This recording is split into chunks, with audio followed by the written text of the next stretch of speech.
Wealth Hacker Nation, and welcome to the Truth About Real Estate Investing show. Have you been following the Toronto Raptors? Secretly, I'm hoping this all is hoopla ends soon so my early to bed lifestyle can get back to normal. Speaking of the Toronto Raptors, my all-time favorite player, Vince Carter, has some kind words to share about the upcoming Wealth Hacker Conference. What's up, guys? This is Vince Carter here for the Wealth Hacker Conference. I hope you guys learn a lot and are able to take control of your future by learning from Erwin and Grant.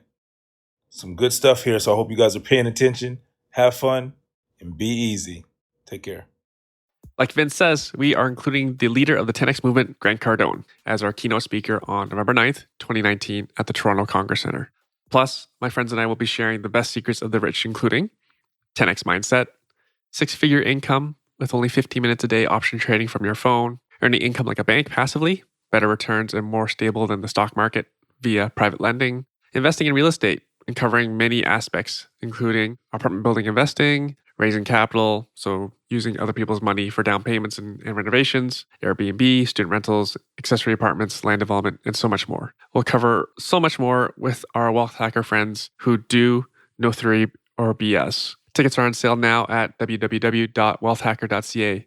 And don't delay, prices are going to go up as time goes on. If you want the VIP, we only have 100 of those tickets available, and they will be the first to sell out. Honestly, please go to wealthhacker.ca if you want the cheapest price on tickets. Anyone out there who's interested in what the best side hustle options are and income replacement opportunities, you really need to be there.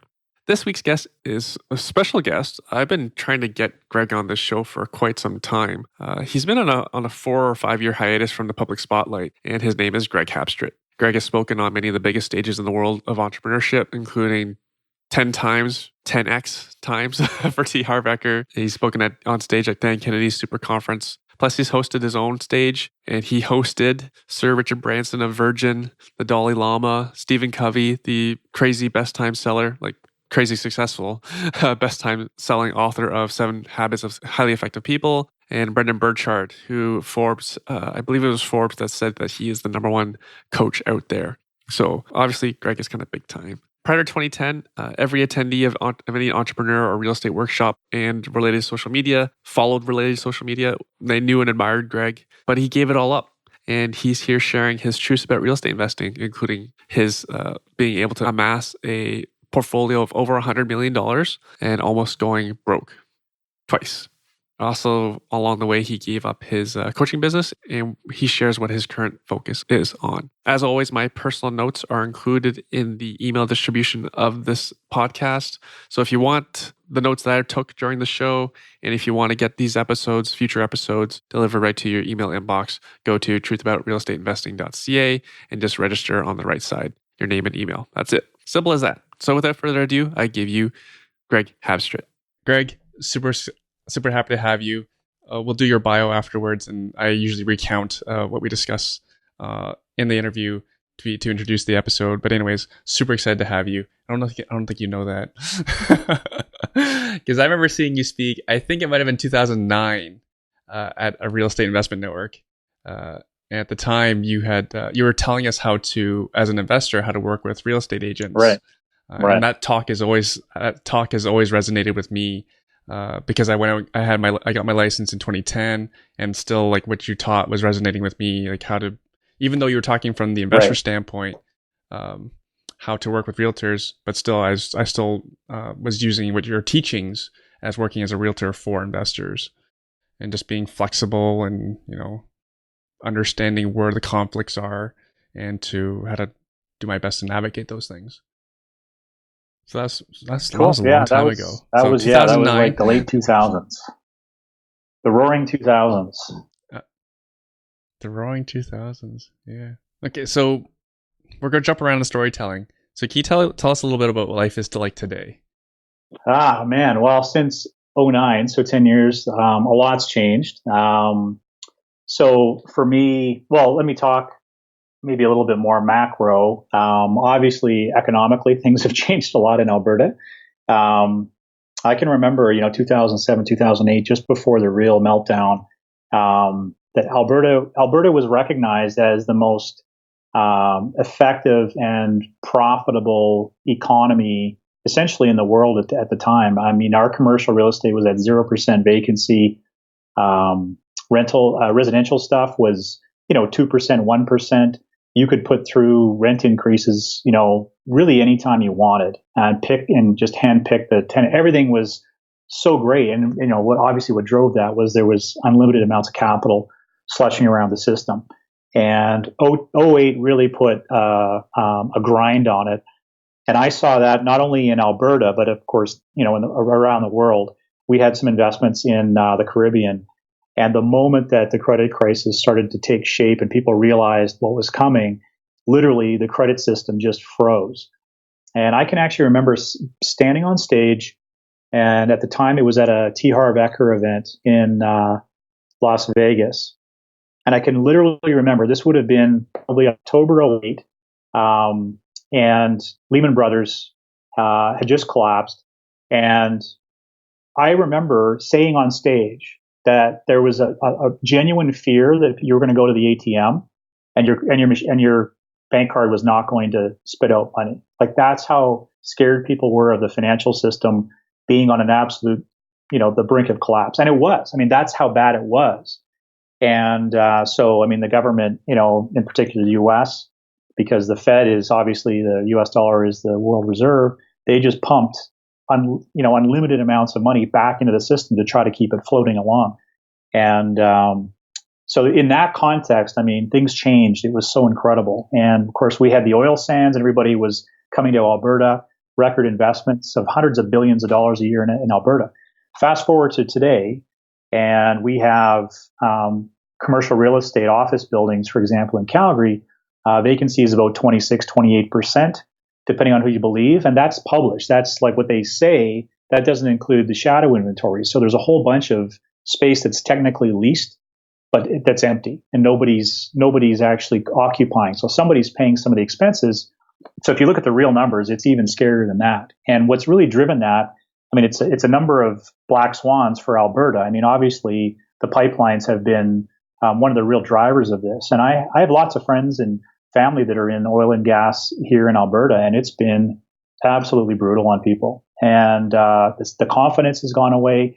We won't get into politics today, but suffice to say, the last several years of government in Alberta have not helped the economic outlook. So, one positive is that we saw a change in government this year, and I think from an economic perspective, I'll set aside like the social issues and policies, but from an economic perspective, I think that's going to bode well for Alberta.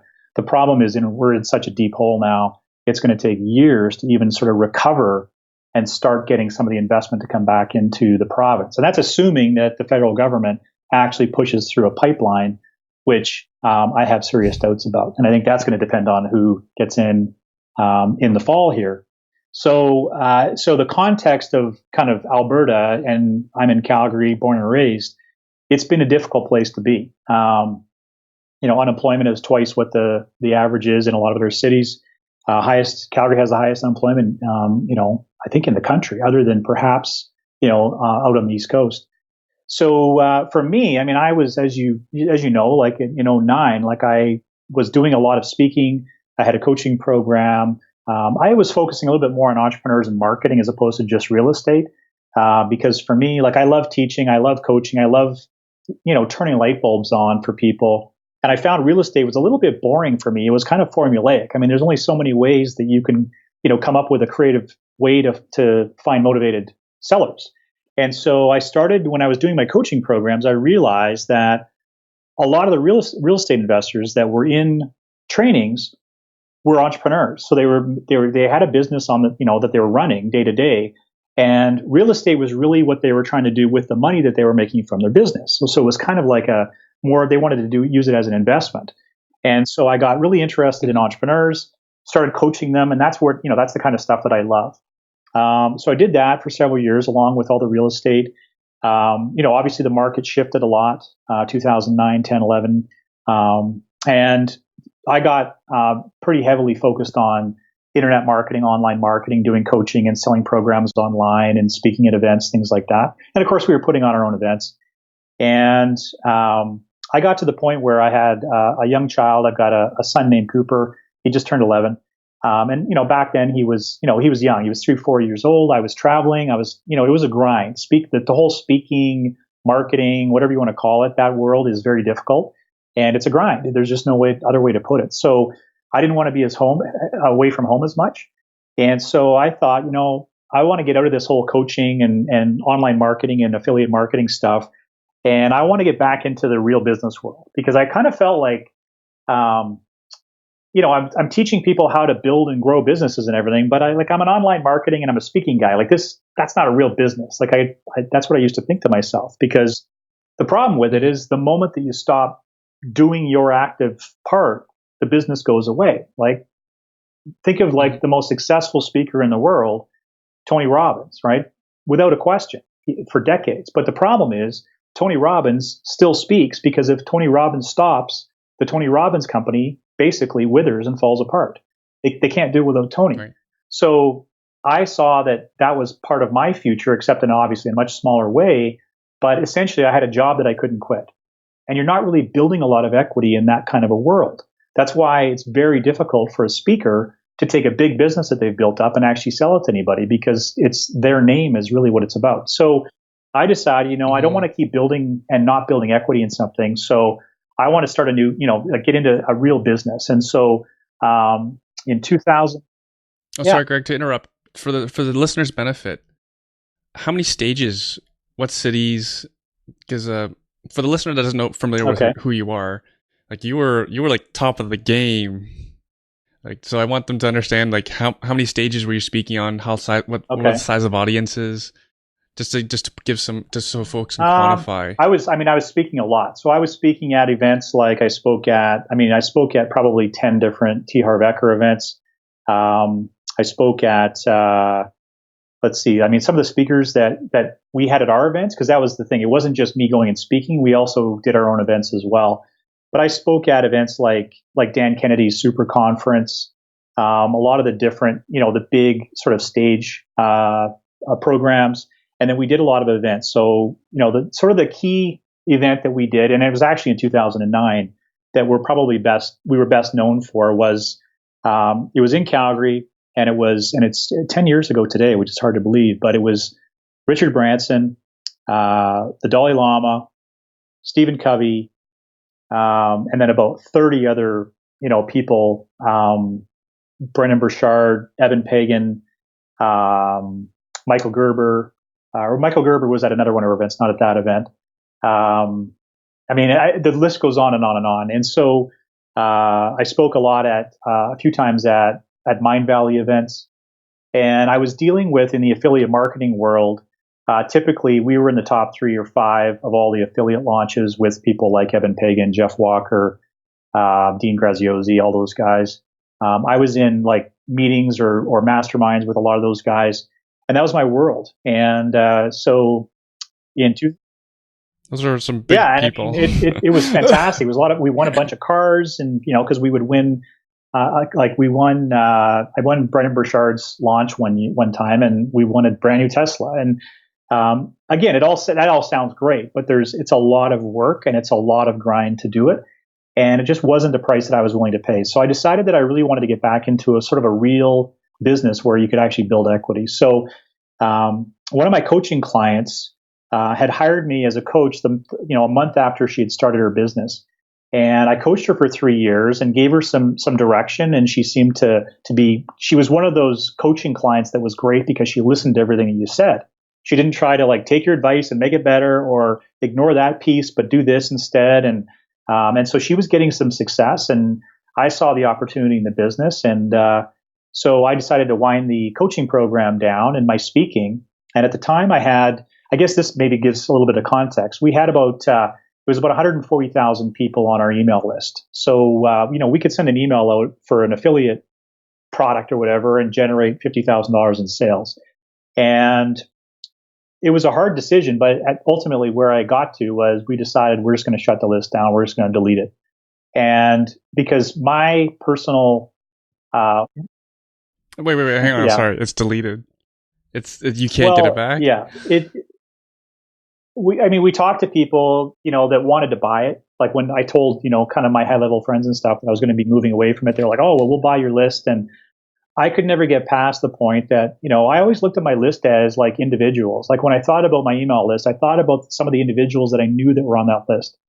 And that's how I always communicated to my list. It was never, it was always written to an individual, kind of the avatar, the person that I saw on my list. And I could never get past the guilt of thinking like this person didn't sign up on my list to listen to what I have to say so that I could then go and leverage it, sell it to somebody else, and then have them get, pounded by somebody else. I thought it was probably like a bit of a short-term, bad financial decision, but it let me sleep at night. And so I sent a letter out, like a resignation letter to my list. And it was pretty funny, the response that I got, just basically saying, look, I'm out. This is going to be the last email you ever get. I'm deleting the list. Peace and good luck in the future kind of thing. And, so it was kind of an odd way to leave the industry. But it was, looking back, it was kind of fun. Like it was just because I got to do it on my own terms. So I left that and got heavily involved in building essentially this new business. And, sorry, Greg, because I have a list and I know how much I worked for it too. Just a quick question. How does one value a list for resale? Is there any sort of industry standard for math? There are some metrics. I mean, one of the big issue with a list, like if let's say somebody came to you and wanted to offer you to buy their list, there's a few things that are going to drive the value of that. Number one is, are you willing to stay involved, right? So if they can take over that list and market to it and attach your name to the emails that are going out for some period of time, and that's what most people want, because then they can do this transference of credibility. So maybe a 6-month, window where they start to write the emails, and maybe you get editorial approval of what they're sending, or maybe you don't. So that's one thing that would drive it. So if you were willing to stay involved and let them deal with the economics and make the money, then they're going to pay more for that.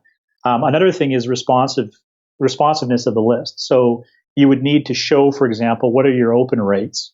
What are your click-through rates? Because obviously, a list with 1 million people on it with an open rate of 2% isn't worth anywhere near what a list of 100,000, maybe with a 20% open rate, as an example. You want the responsive list. You don't want a bunch of dead wood, because if most of your people aren't ever opening your emails, you're paying to send those emails through a system. So there's a hidden cost there. So responsiveness and open rates would be part of it. And also like being able to demonstrate what sales that list has actually generated. So, different lists are different quality lists. So, I mean, our list, typically people would sign up and our program would be $2,000. That's going to be different than somebody who signs up for a free health newsletter. And then you have to really work hard to buy a $50 supplement. So those are all the things. There's not really any magic to it. But those are some of the drivers. And we did look at all of that. And I thought, at the end of the day, it's not worth it. It makes a great story to tell. And here I am telling it. And I just thought this feels right. This is my integrity. And it was the same reason that I never, because people were constantly telling me, why don't you certify what you do? Like start a certified coaching program. So you coach and certify 10, 20, 30 people, whatever. Let them go out and do what you do.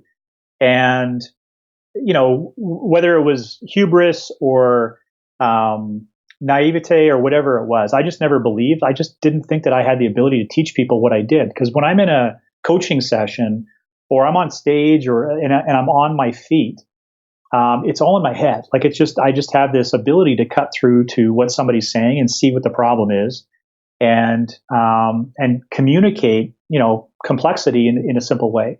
And I just never really believed that I'd be able to do that. And frankly, I had seen a lot of people go down the path of certified coaches and just be happy to take people's money, that there was no value there. And it just wasn't for me. So similarly, that's why we never did sell the list. So we shut the company down. That would have been in 2013-14. And at the same time, I started to ramp up this other company. And it was a service business. It was in the mobile veterinary space. And so we built that company up, and over the course of 4 or 5 years, it kind of exploded. And like the secret sauce and the company was called Vets to Go, and the secret sauce there was marketing. And when I first, started down the path, I used to tell the staff all the time and all my, the team, we're not a veterinary company. We're a marketing company that sells veterinary services. And I always oriented everybody around that sort of thought process, because at the end of the day, that's what every business is. You're a marketing business, regardless of what you sell. And one of the things that we did right at the very beginning was we applied the strategy of really getting clear on your why and your purpose of your business. So, for example, like Simon Sinek, his book "Start with Why" is a great book. And so we got super clear on why did this business exist? What was Vets to Go about? What are our values? What was the mission statement? That kind of thing. And then we utilized that and we put it up on the wall, and like staff had to know what they were, and we used it in recruiting and hiring. And we instilled that sort of culture right into the DNA of the company. And being a marketing company, marketing oriented, and really being deliberate about our mission and values, those are the two things I think that made Vets to Go successful beyond everything else. So at 1 year we were named the Small Business of the Year in Calgary. We were on the what used to be called the Profit 500 list. They call it the Growth 500 list now, which is better because it didn't have anything to do with profit before. So we made the Growth 500 list 2 years in a row, and we were like number 60 or 70, so fastest growing company in Canada. Won all these awards and got lots of media and stuff. It was fantastic, and that's why, is because marketing was important. That's really my love. So we built that company up. Did you have a personal interest as well? I know you're a dog lover. Did you have a personal interest in? Did you enjoy that? Well, that's really why I went into it. I wanted to have a service business that I could like start dealing with real customers again now, like people buying a product or a service through sort of a retail store, building a brand. And so I loved all of that. So it was a market that I could apply my business expertise in with a passion, which of course is animals. And I've been an animal lover for a very long time and supported a lot of animal rescues and things like that. So it was kind of a marrying of like what I'm really good at and something that I really love. And so we built that up, fast forward to 2017, and we sold the business. At that point, I stuck around for like 8 or 9 months until sort of last fall. And then that was that. So I kind of moved away from that. And so for me, I mean, this is a very long answer to your question. So what does life look like now? So I apologize, but hey, that's okay. I don't think people know. So we sold Vets to Go. I left in September, October last year, whatever it was, I think.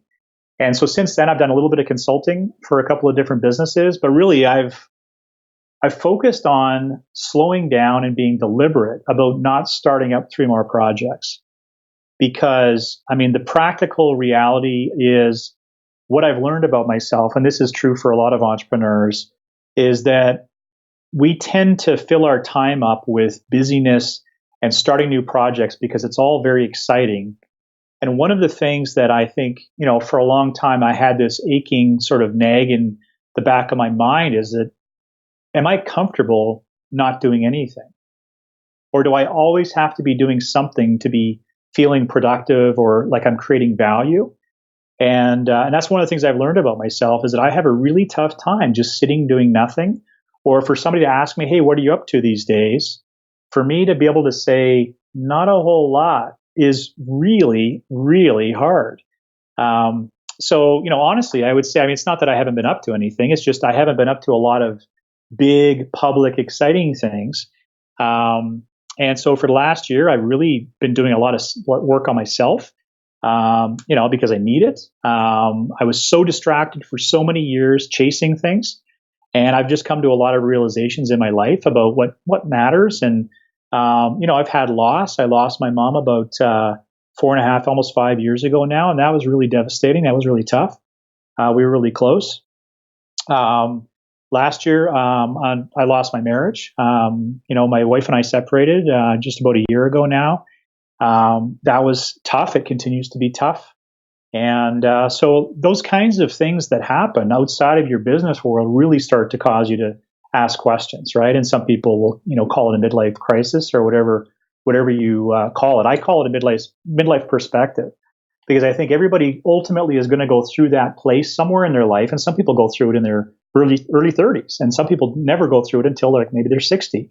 But at some point, you start to gain enough life experience, and however you want to define that, could be failures, could be successes. But you get to a certain point where you start to look back and you think, am I on the right track?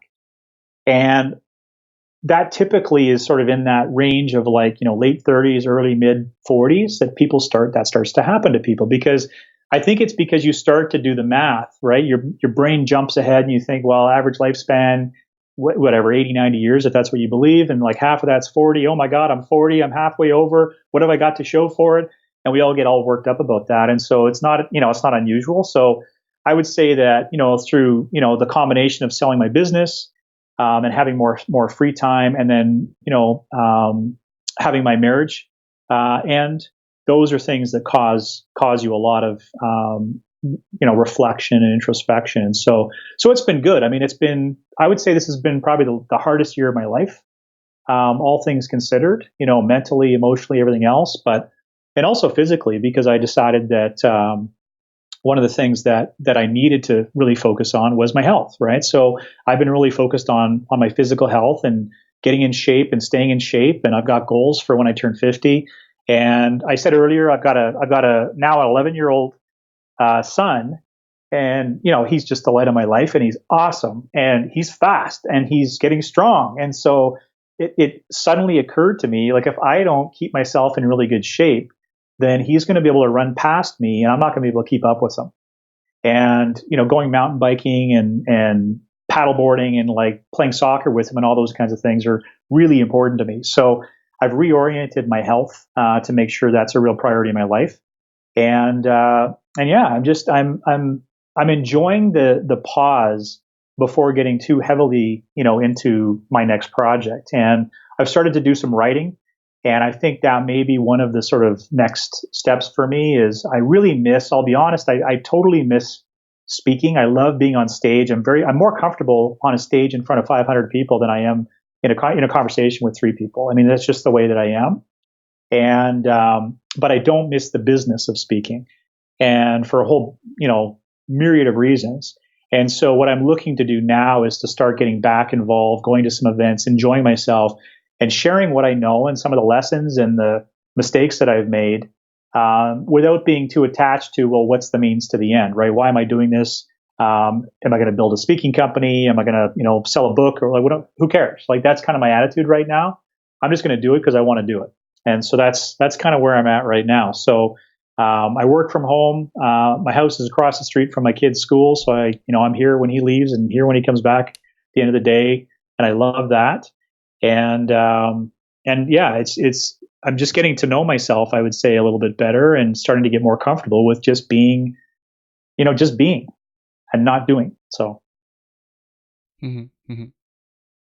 We won't have a room of 500, but maybe when you're here in town this summer, you can come speak to our group of 60. Yeah, I mean, that's one of the things that I really do enjoy doing, is speaking with having no ulterior motive. And you and I talked about this before. I mean, that was one of the things that sort of started to like feel where I was starting to get out of alignment. Like when I first started as a speaker, I was in it for all the right reasons. And I just wanted to share, and I wanted to teach, and I wanted to inspire.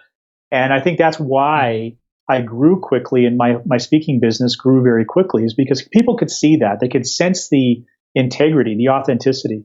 And I can remember the last, tail end of doing talks and things like that, where I was so in my head about trying to remember like the 3 steps that you have to use, for this psychological tool to get people to believe this and open up this wound so that they can go to the back of the stage or back of the room and pull out their credit card and all that stuff. And I just got to the point where I was like, what the hell am I doing? Like, this isn't who I am. Like, I feel like I'm having to manipulate people, and that's not something that I ever want to do. And that was one of the reasons that I just didn't want to be in the speaking business anymore, because I found that every time I got on stage, I had an ulterior motive. And it moved me away from being authentic and really, focusing more on sharing value as opposed to following a plan.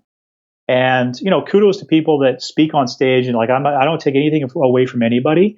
I think as long as you're delivering true value, and I always did believe that my programs truly would help the people if they subscribe to them. And that's the feedback we got. I mean, we had, as far as I know, we had the lowest refund and chargeback rate in the industry because people loved my stuff because I delivered lots of value. But I just didn't feel right about that. And so I think, if I could, wave a magic wand, and create the ideal scenario, I'd love to be able to go on a stage, get people excited, get people inspired, make them laugh, teach them something they didn't know, and then be able to walk off the stage and not worry about, any of the aftermath of what happens, like, because I'm not selling anything. That's kind of a fun thing to think about. But then, of course, you have to deal with the practical reality of, okay, that sounds great, but then what's the business model? And I don't know, and I don't care. But I am starting to do speaking and doing a lot of writing because a lot of the lessons that I've learned really over the last whatever it's been, 25 years. That's actually the where I am as well, because I went to Grant Cardone's 10x Growth Conference in February to learn how to see how people pitch on stage, and it's so unnatural for me. I'd rather just share, right? Like my thing in my head is take it or leave it. Right. I know this isn't right for everyone. I think a good number of people know you can make a lot of money doing small businesses, investing in real estate. 90% don't. Yeah, that's fine. So kind of like take it or leave it. I'm just here to share, and I'd rather not have to pitch anything. And unfortunately, it's hard to run and build a business when you're not selling stuff, right? I think that's the whole catch-22. And so for me, like my intention isn't to sort of build out information products and training services and coaching and masterminds. Like that's not. I don't see that probably being a part of my future. I think I've got some really interesting content and some ideas that I've sort of recognized over the years and lessons that I've learned that I think could be pretty powerful from a content perspective and speaking. So I could see like being invited, more as a traditional speaker coming to share with a particular audience, and having a book and things like that. But I think the days of me being pitching things from stage and doing affiliate marketing those days are over. It's interesting because, for example, I emailed my Airbnb property manager. He's a younger guy. He's only like low 30s, right? But I said, hey, would you ever consider putting a course together? Because he's managing my Airbnb. I'm getting a ridiculous amount of rent, and just my Airbnb has only been live for 4 days, but we've already booked $4,500 of business. This is working really well, right? Yeah, every day I open my app to see how many bookings we have. The dollar numbers go up. So this is something that is valuable to people, but I don't like pitching stuff. Right? I'd so much rather. But my point is that he can teach people how to do this because he did it himself. He worked CRA. He had a pension job, but he left it all to run his family's rental properties, which he converted all to Airbnb. Airbnb, and he's making really good money doing it. Like you can teach this to other people, but again, I'd prefer to be the person not pitching it. I was telling you the story how well it's working for me and how it's working. How I got into Airbnb because I've spoken to so many people who are doing well with it and love it. But that's the story. I don't want to have to. Yeah, I think with somebody that has legitimate, genuinely good information that people can actually profit from. The counter argument is you're doing people a disservice by not assertively and enthusiastically trying to get them to try the information out, right? That's the counter argument. And I think the right answer is different for everybody, right? I don't see a day where I get back on stage and I'm selling a $2,000 program. It's not what I want to be doing. But there's a lot of people out there that do it, a lot of people that do it with a lot of integrity, a lot that do it with zero integrity. And that's, it is what it is. It's like any other business, right? You look at dentists or plumbers or realtors, it doesn't matter. There's good ones, there's bad ones. That's just the way it is. And so for me, it doesn't really fit. So I'm not sure how, my future, I definitely am past that point of being concerned about how big a business can I build or how much money can I have in the bank or things like that. I have realized that like that stuff really doesn't matter that much. It's about relationships, and it's about connecting with people in your life, and that's really what it's about. And one of the things that I sort of realized, I met a friend in LA a few months ago. We were talking, and I was saying, I used to do all this stuff, right? Especially in the affiliate world and events and things like that, that you were doing all of this stuff in order to meet people that way. And the relationships became the means to an end, right? So you would want to meet so-and-so because he's got a huge list and you want him to promote your stuff. And so everything became a means to an end. And when I thought about it, it's like, you know what? That's part of the problem is with relationships. Relationships are supposed to be the end. They're not supposed to be the means. So rather than doing all this stuff, just go right to the relationship and build a real, true, authentic, compassionate relationship with people. And so that's one of the things that I've been working on the last year is really taking that to heart and identifying the people in my life that are important and spending more time actively cultivating those relationships because that's how they grow.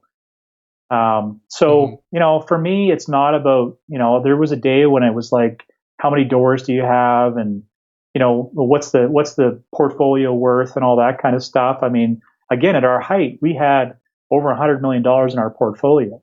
I mean, wow, sounds like a great number. Well, it's great until you own all that stuff or you control or manage or whatever in 2007, and then talk to me again in 2010 and see how great it is to own a $100 million portfolio. I mean, it's all perspective. And I've just learned that a lot of the external things, the external measures that I was concerned about previously, I'm not concerned about anymore. And that takes a lot of work. Simple question. How is your happiness level compared to other periods of your life? That's a good question. I mean, happiness is one of those topics that I've been kind of fascinated about, well, for several years, but in particular the last year, because I've been doing a tremendous amount of reading. And one of the things that it was interesting, years ago, I did this talk, and it was probably the last public talk that I gave. And I got involved with TEDx in Canmore. And I was on my way out. So this was, I think, 2013. So I was on my way out of coaching and winding down that whole world, going into Vets to Go. And so I got invited to speak at TEDx. And like at TEDx, it's not about business strategies. Nobody cares, right? And so for whatever reason, at the time, I was sort of fascinated with this something that had occurred with my son Cooper. And again, at the time, he would have been about 5 or 6. And we were at the Lego store. And I reiterate this story in my TEDx talk. And basically, we're at the Lego store was his mecca. He loved going to the Lego store. And so we walked in, and then he would disappear behind an aisle or whatever. I'd walk around for a little while, see what they've brought out, and appreciate the marketing and the merchandising, and couldn't find him. And I looked around the store, and so I came around a corner, and sure enough, there he was, and he was crouched down, and he was like mesmerized by this box on the shelf. So I came over, hey Cooper, what are you looking at? And he didn't look at me, just wouldn't break his gaze at this box. And Cooper, and I yelled his name a couple of times, didn't listen. Finally, he heard me. And then he looked back at his box. He's like, Daddy, I need this. And I was like, what is it? And I looked at it, and it was a small sort of kit. It wasn't a big one. It was a little one. But he already had 3 of that identical set in different colors. And I said, Cooper, you've already got that. He's like, no, I don't have this color. I need this color. And we got into this debate about how his world was going to end if he didn't get this particular kit. And I remember having this moment of just surreal. I kind of stepped outside of my body, looking down at this conversation I'm having with my kid and thinking to myself, what the hell have I done to him? What has the world done to my child that his whole life depends on getting a box of Lego, especially when he's already got 3 of them? And the whole world of consumption and just the machine that kids get sucked into, before they can talk. And so I just went through this really weird sort of guilt and shame and anger and embarrassment of I don't want to teach my son this stuff. So anyway, the TEDx talk was about that and talked about a concept that I started writing about back then called the myth of more. it is sort of, it's self-evident what it means, right? It's like we all have this belief that the next X is going to give us Y. And inevitably, you go down that path, and as soon as I get to 10 properties, as soon as I have $1 million in the bank, as soon as I, marry a beautiful woman, and as soon as I get this amazing car, fill in the blank, it doesn't matter. And no matter what that fill in the blank is, it never works. And it's like this crazy prank that like a greater power is trying to pull on all of humanity. It's like it's the most hilarious cat chasing its tail, because we're all, that's how we are indoctrinated, is to chase the things we don't have so that we can feel the way we don't feel. And I became fascinated with that back then. And so anyway, it kind of went dormant. I was working on Vets to Go and everything. And for the last year, I really started to like revisit some of those things. And so I've read probably, 50 different books on happiness and meaning and contentment and, those kinds of things, success. And, it's funny because in a lot of the books, they talk about this one concept that I think is perhaps the kind of secret of what the problem is. And sometimes it's called the hedonic treadmill. And essentially the idea being that one of the things that as human beings, and I'm going to start getting a little more psychological, if that's okay, but it's fascinating to me. Go for it. And if you keep trying to achieve goals and it's not making you happier, this is why or it makes you happy, but for a week, and then you're unhappy again. You get a brand new car, you work 3 years to get that brand new car, and 3 weeks into driving it, you're like, no, that's okay. And now it's, the love is gone. The hedonic, and I apologize for my dogs, they're in the background there. That's okay.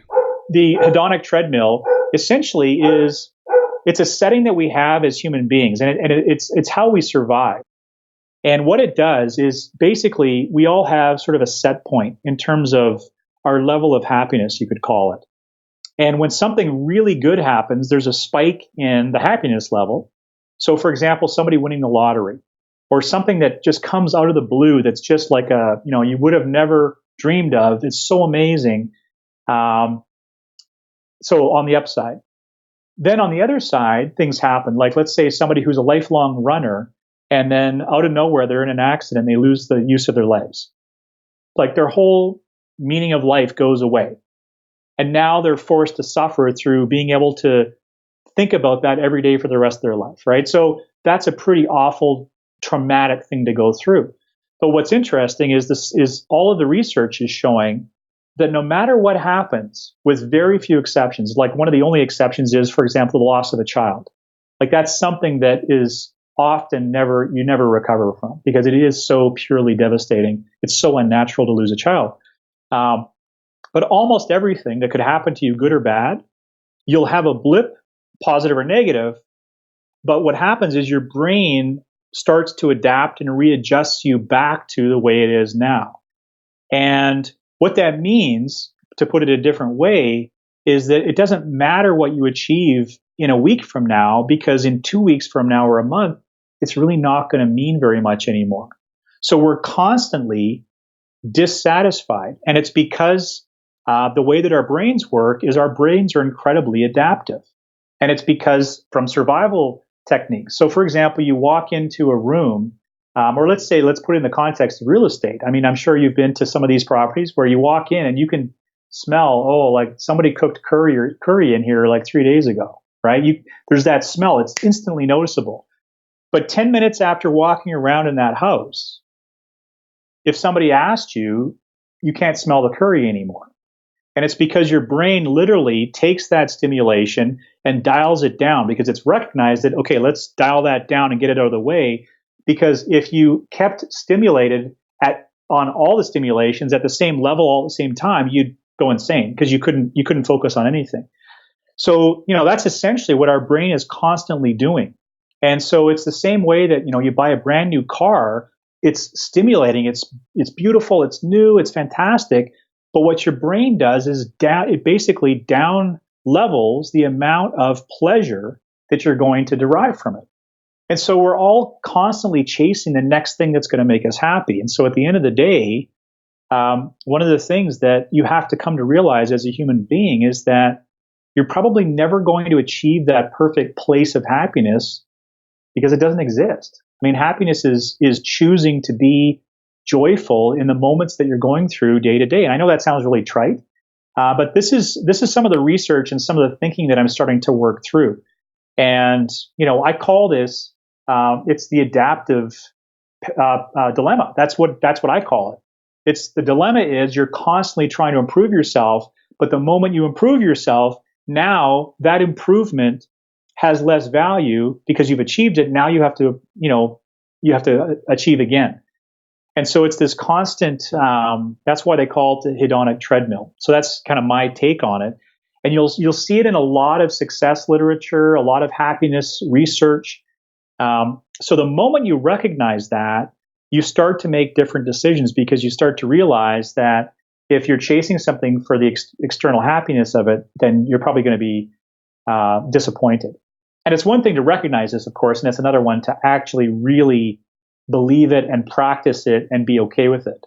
A lot of people think that I'll be successful once I've eliminated all the problems in my life. But the reality is life is nothing more than a series of solving problems. That's all it is. Because every problem you solve creates a new problem. And every problem you've solved in the past created a new problem for you. So again, in the context of real estate, and I mean, you know exactly what I'm talking about. I mean, so I decide I'm going to go and buy a piece of, an investment property. So I can't find a good deal. Finally, I find a good deal. Problem solved. Well, I just created 6 new problems because now I got to do renovations. Now I got to find, et cetera, et cetera.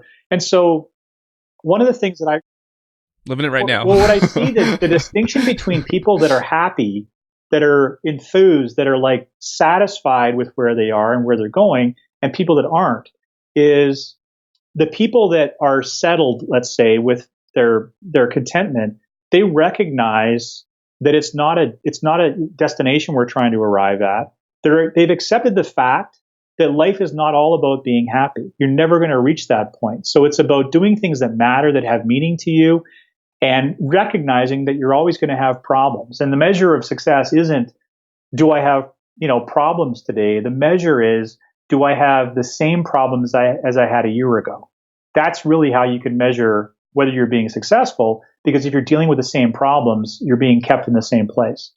And are the problems I'm dealing with today bigger problems that I had last year or smaller problems that I had last year? Because evidently, like if you're not dealing with bigger problems, you're not creating more value. You're not pushing the envelope. And there's a great book that just came out, Mark Manson. He's one of my favorite writers. I saw you post about it on Facebook. What's that? I saw you posted about it on Facebook. So his first book was The Subtle Art. And I'm not sure that we're allowed to have expletives on this podcast. But yeah, go ahead. So The Subtle Art of Not Giving a Fuck was his first book. And it's a fantastic book because it really does get you to think about, am I paying attention to things that really don't matter? If I paid less attention to fewer things and more attention on the things that matter, my life would probably be better. That's in a nutshell kind of what the book premise is. And it's a great book, very entertaining. He's a great writer. His new book just came out a little while ago, and it's called Everything is Fucked, a book about hope, which is kind of a paradox, you'd think. But the main thesis of his book is that humans are not meant to be happy and blissful and joy all the time. The human condition is about suffering. And so suffering is not about trying to avoid suffering. And like one of the sort of things that I wrote in that, like a quote that came to me was, happiness doesn't come by avoiding or minimizing suffering. Happiness comes to your life because of suffering, because it gives you the context and the perspective. And what most people in life are doing is they're chasing pleasure. They're chasing the new car. They're chasing showing off a big, fancy house on Facebook. It's all gratification, instant gratification or pleasure that they're chasing. But the real path to, building a meaningful life and being happy is gratification, not instant gratification, but things that are gratifying. And if you think about the root of what gratifying or gratification is, it's gratitude. And that's where content, happy people tend to live, as opposed to chasing all these things that are instant gratification or instant payoff or pleasurable, because typically the pleasurable things are very short term, they're very short lived, and they have their half-life is almost nothing. So anyway, so I'm kind of working through all of this, thinking and processing that I've been, taking in for the last year. And so I'm starting to do some more writing on it, because I think it's something that it helps people give a lot of perspective. And I think there's more and more literature coming out to demonstrate to people, look, life's not about being happy. If that's your whole definition of life, then you're in trouble. Like, it's not that simple. But there is a way to be really content and happy and joyful without having this artificial belief that you can be there all the time. So a little bit of a heavy topic, I suppose, but it's true. I think I'll be happy when I can retire and I can watch all of Game of Thrones and play all my Xbox games that I haven't played since 2005. Well, it's funny because I tell a lot of I've been to a couple of high level entrepreneur events the last year or so, and like a couple of times I've talking to guys, and some of these guys have $50 million companies and just crazy success. And what are you up to? And like, oh, I sold my business and I'm just taking some time. I'm being really deliberate right now and not jumping into my next project. And not a word of a lie, they look at me and they're like, oh my God, you're so lucky. And I was like, what? And they're like, man, I wish I could slow down and just enjoy life a little bit and like think to myself and just not feel like I have 10 more things to do tomorrow. And it wasn't until somebody actually said that to me where I was like, yeah, you know what? Actually, there is a lot to be grateful for where I am right now, because a lot of people don't ever get that place, right? Voluntarily or involuntarily. Mm-hmm. So I am grateful for that. And I think it's given me some space to really figure some stuff out about myself and focus on some of the relationships in my life and focus on my health and, really kind of set myself up for the next sort of chapter and direction of my life, because, a lot is changing. And so, I kind of get an opportunity to recreate, from scratch in a lot of ways, which is pretty exciting. When you're in town, did you come CrossFit with us? Well, no, I've seen some videos. I always go with Tom. Man, oh man. I got a lot of work to do before that's ever going to happen, but. Oh, no, it's okay. Everything's scalable. But it's actually, it came up, I think a week or two ago. We were talking about in the change room. One of the things that draws us to the gym is we're procrastinating. Yep. Right. We're doing something beneficial for ourselves and for the long term, but at least we're not working. So that's one of the things that we like about being there. Our problems are not on our minds while we're doing the stupidness that we're doing. But that's the whole point of it. Like, that's the thing, is people feel guilty for that. They feel they call that procrastination. And I'm a really strong believer now that that's an incredibly important part of success. I just don't believe anybody who tells you that their every day is scheduled. They get up at 5 a.m. and they do this and that for 3 hours, and they do this, and they're busy until 9 p.m. and they don't go and piss away a day doing absolutely nothing and wasting time. They're missing out on life, because those are the places where the insights and the inspiration comes to you, and you just don't benefit from that. So as much as somebody might be successful, staying type A, engaged, focused, list of 100 things all the time, are super successful, I would argue that person would be more successful and even happier than if they were to actually take some, screw off time and just not feel guilty about it. Because that's part of what life's about. And that's where the insight comes. Because the more you're focused on something, the insight doesn't come. That's why you always get great ideas in the weirdest places at the oddest times. You're watching, you're out with your wife or girlfriend or boyfriend or whatever at a movie about, some rom-com you're not really that excited about seeing, and you're sitting there and poof, like an idea comes into your head that's totally unrelated to the movie. That's why it happens, is because you're giving your mind space to ferment and percolate. So. Right. That's why I like to pace around the house or just go for a walk. Just to create space. So this is kind of funny. This will probably bother you. When we went to visit, My brother-in-law was getting married in Hong Kong, so we all went to Hong Kong with Yeah. my kids and everything.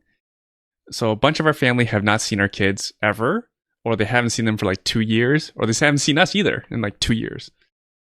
Very few people Yeah. took time off to spend Yeah. with us.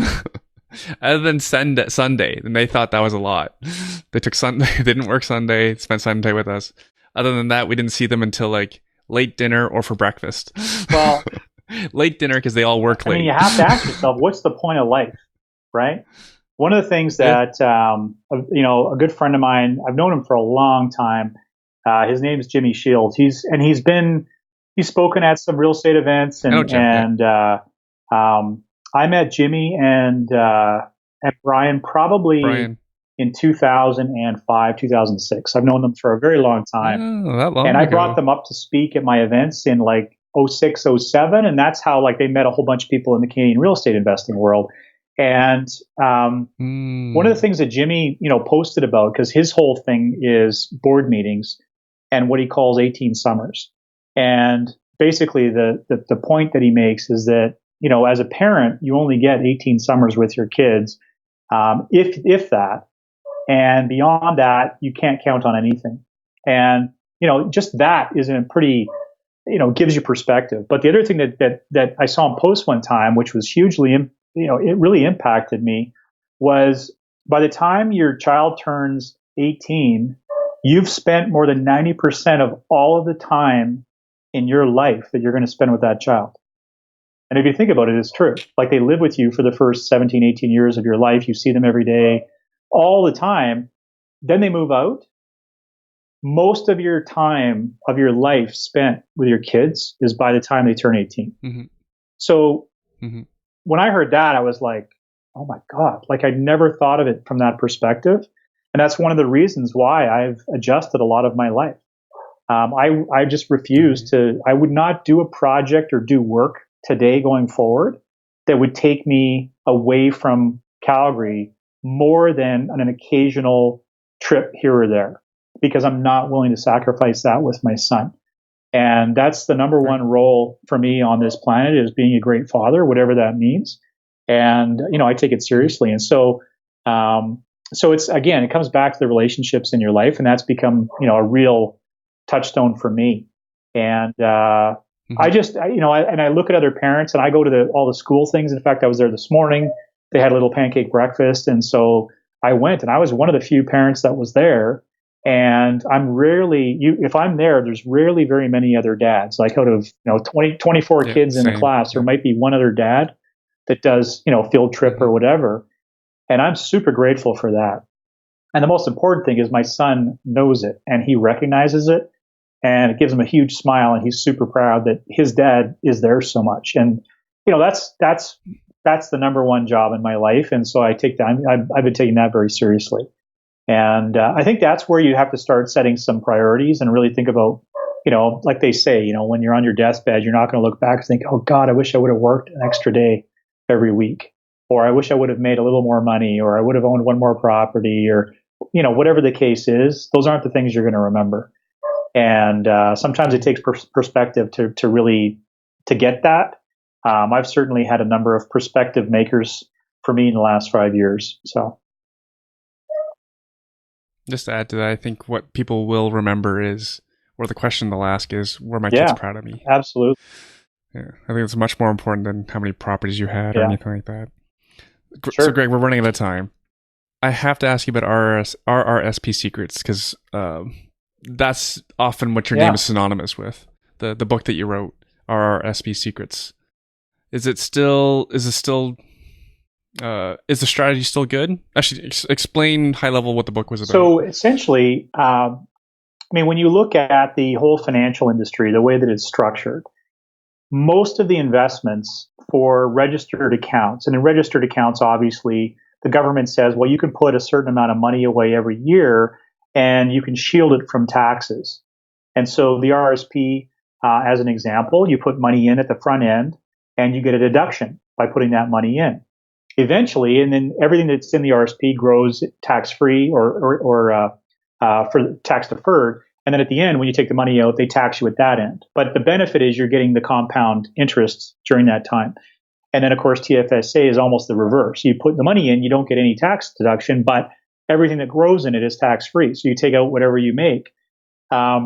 So unfortunately, of course, the financial industry is such a massive lobby. They were able to get the government to pass laws in the ways that basically almost everything you can put into RSPs or registered accounts has to flow through a financial advisor in some way, right? So the most common things that you see in RSPs and TFSAs are things like, stocks, mutual funds, probably number one, and things that are essentially flowed through the financial industry where they slowly bleed a lot of the profits out for the investor. And the frustration is you take all the risk because it's your money.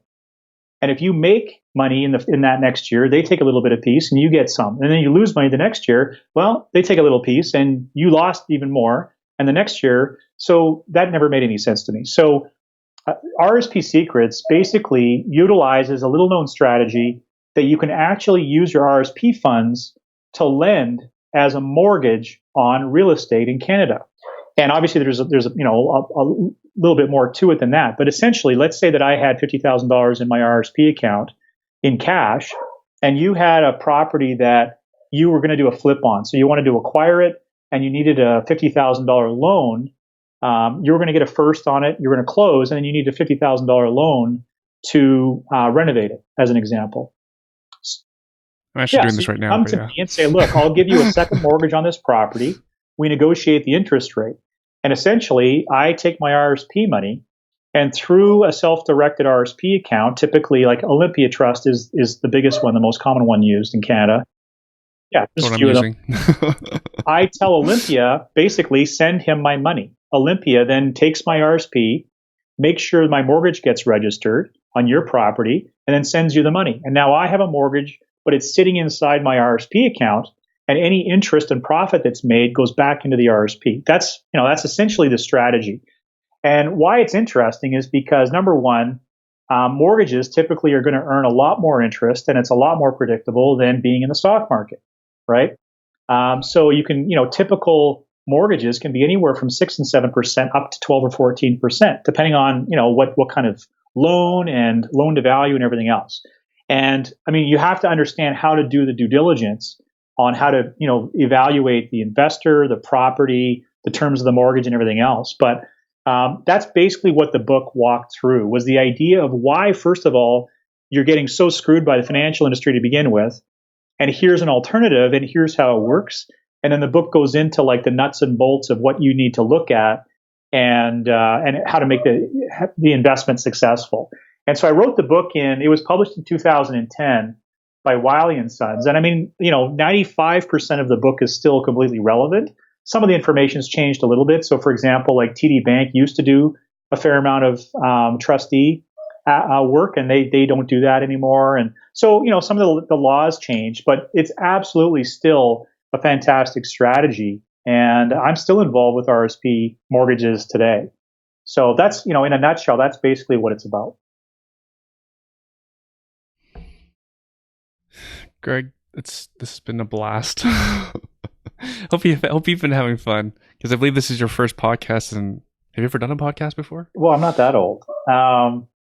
Yeah, I've done lots of podcasts, but I don't think I've done one. I haven't done one in probably, I can think of, like probably 5 or 6 years. It was kind of like, 2013 was basically the year that I like jumped off the cliff and, flew away from the whole internet marketing, events, speaking, coaching world. And I can't say that I'm back fully, because that's not really what my intention is. But my intention is to start, talking to more people and sharing my ideas and challenging the status quo and, things that people believe, because I followed a lot of the bullshit, and I fell for a lot of the traps, and, I've made a lot of mistakes. I've been grateful that, and been lucky that a bunch of great things happened as well. And so it's a matter of sort of processing all that and trying to figure out, what's the next level of information I can help people with to be more successful and actually, arrive at that place where they're comfortable and they're happy and they're content with their life, rather than feeling like it's just always going to be around the corner, or like what I like to call the horizon of happiness, because that's what happiness is for most people. You can see it out there. You know what it's going to look like when you get there, But the problem is you continue to move towards it, and yet it still continues to move away. And it's always there taunting you and tormenting you that you're sure you're going to get there, but you just never do. And so I think it's helping people get away from that trap that we're all set up in the Western world. So a couple of things. So I'll see you. Will I see you November 9th? I'll have a guest pass for you, by the way. I think so. Yeah. For our Wealth Hacker conference. I'd love to, because it'd be awesome to see you to pull off such a crazy event, and I'd love to be there. So yeah. So I'll check my schedule and see what it looks like.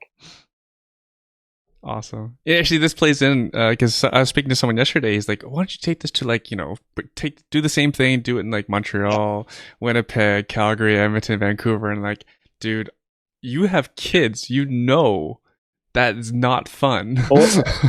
So this event's only happening in Toronto. We're not taking this on the road at all. So if anyone wants to come, we'll be here. An old business coach that I had years ago, Keith Cunningham, one of his favorite sayings is, "Every problem that I have today started out as a good idea."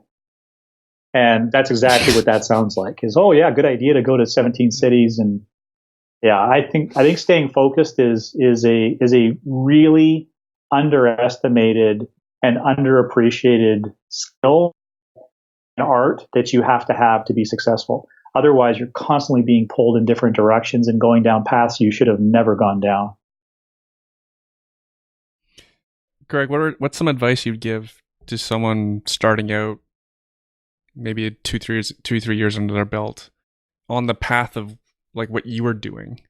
In terms of like real estate or investing or coaching or speaking?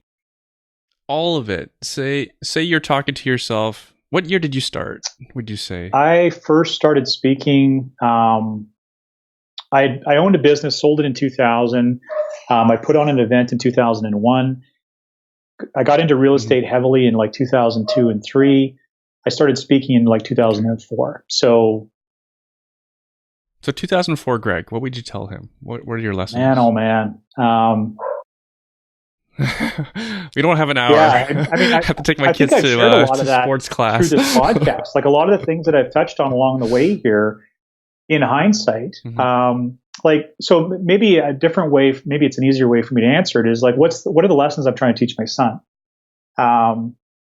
Because that's, to me, that really is that, and that's what I'm thinking about. And I mean, so I'm talking to him about this whole idea of happiness. We went on a hike a couple of weeks ago in Banff, and so I said, so this whole happiness thing, like, what is happiness to you? And I had this really interesting conversation with an 11-year-old, and he's smart. I mean, he's a really smart kid, and it was fascinating to hear from his perspective what happiness was about. And he said, well, happiness is like, it's joy. You feel joy all the time. And I asked him questions about, like, well, how do you become happy? And he was like, oh, well, if there's something you really want to get, then you go out and get it, and it'll make you happy. So you can see the ship getting off course at 11. And so we had a fascinating conversation about that.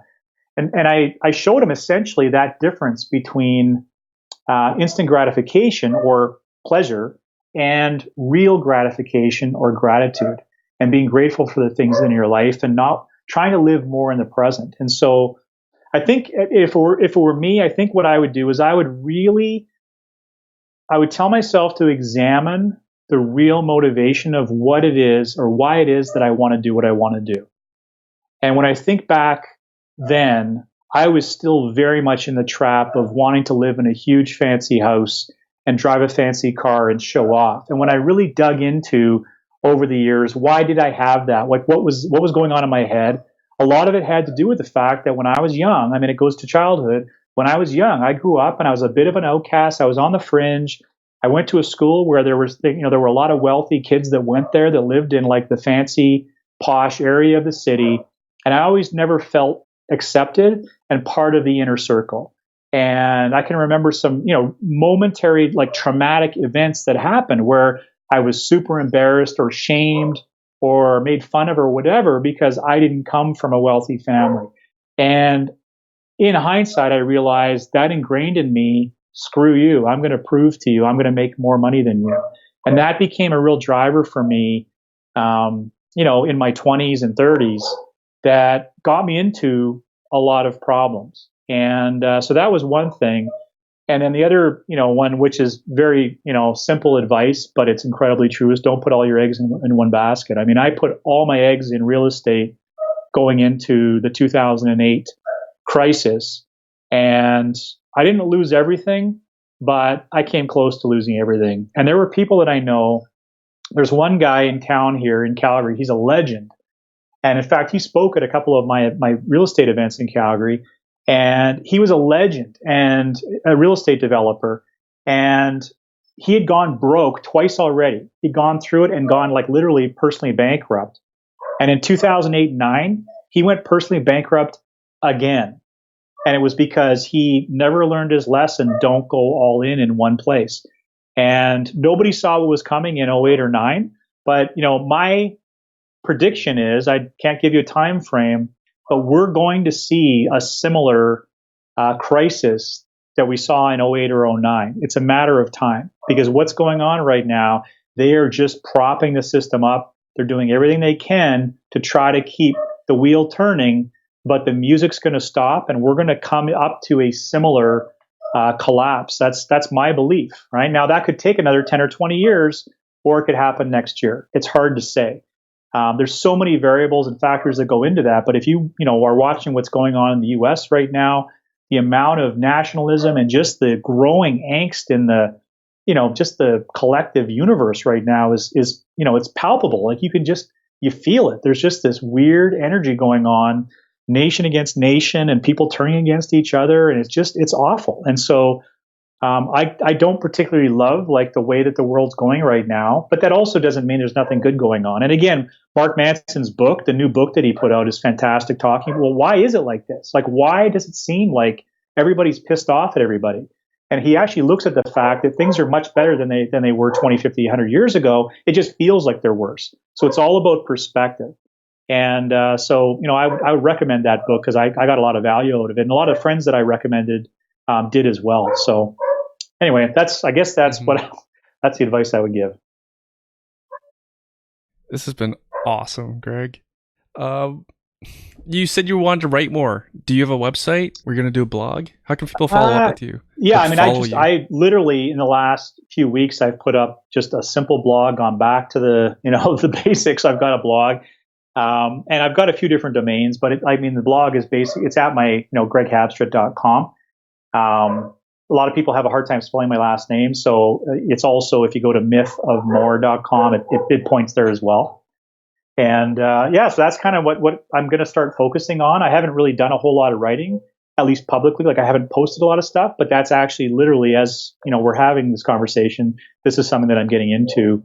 And I don't know where it's going to lead. Like, I'm trying to take, this, I don't know how to call it, but like, they say, just do what you want, do what you feel like you need to do in order to bring value to the universe, share what you want, and like see what happens. And that's what I'm trying to do, because I've always like engineered, okay, well, if I do this, how's that going to lead to this? And what's the means to the end? And what's the business model going to be? And I'm literally like every day to myself saying, like, who cares? Like, don't worry about that for now. Just enjoy the process. And it might not lead anywhere, but who cares? So that's kind of where I'm at right now. So people, on my blog, I'm going to start to crank that up, and because I really do love writing, and people seem to resonate with it. Some people hate it. That's when you know that you're writing something that means something, is when you really piss some people off. Now, if everybody gets pissed off, that's not good. But that's one of the secrets in marketing, is if you're not repelling a market, you're also not compelling an alternate market. If you're just trying to make everybody happy, you're never going to be successful. So. Greg, it's been a blast. Yeah, I appreciate the time, and I hope to get to talk to you again soon. Bringing me back into the world, and all the best. And I am hoping to see, and like I'm doing the calculations in my head, and I actually think I probably can come down for November. So we'll talk about that offline. Awesome. Thanks again, Greg.